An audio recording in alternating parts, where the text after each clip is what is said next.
Hello అండి, నా పేరు డాక్టర్ సునీల్ కుమార్. నేను కాస్మెటిక్ డెంటల్ సర్జన్ అండి. ప్రైమ్ డెంటల్లో పనిచేస్తున్నాను. అది క్లినిక్ వచ్చేసి సంగారెడ్డిలో లొకేట్ అయింది. సో ఇవాళ జనరల్ టాపిక్ అండి, స్కేలింగ్ గురించి మాట్లాడుతున్నాను. సో చాలామంది ఏంటంటే అపోహలు పడుతుంటారు, క్లీనింగ్ చేయించుకుంటే పళ్ళు లూజ్ అయిపోతాయి అనేది. సో దాని గురించి ఇవాళ టాపిక్ మాట్లాడడం జరుగుతుందండి. సో జనరల్గా ఏంటంటే అల్ట్రాసౌండ్ స్కేలింగ్ అనేది ఎప్పుడు చేయించుకోవాలంటే రెగ్యులర్గా ఎవ్రీ 6 months అండి.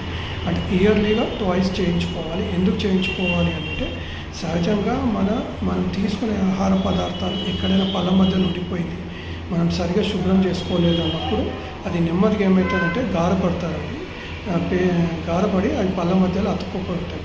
సో దాన్ని అలానే వదిలేస్తాం అనుకోండి, అది నెమ్మదిగా ఏమవుతుంది అని అంటే అది డిపాజిట్స్ ఫామ్ అయ్యి అందులో ఉండే బ్యాక్టీరియా మన చిగుళ్ళను తినడం మొదలు పెడుతుంది.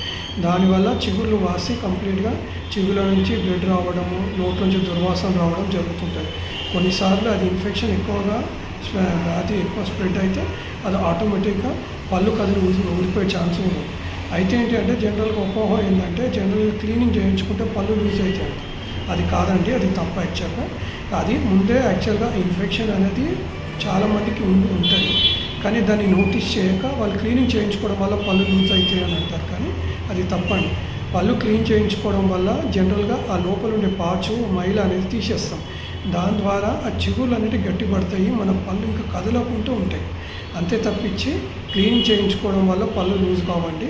సో ఎవరైనా మీరు ప్రతి ఒక్కరూ సంవత్సరంలో 2 సార్లు అంటే 6 నెలలకు ఒకసారి కంపల్సరీ వచ్చి క్లీనింగ్ చేయించుకోండి. దానివల్ల మీ చిగుళ్ళు పళ్ళు కూడా బాగుంటాయి. ఏమైనా డెంటల్ హెల్త్ ప్రాబ్లమ్స్ ఏమైనా ఉన్నా కూడా మీ డెంటిస్ట్ చూసి దాని ట్రీట్మెంట్ ఏంటి అనేది చెప్తారు. థ్యాంక్ యూ అండి.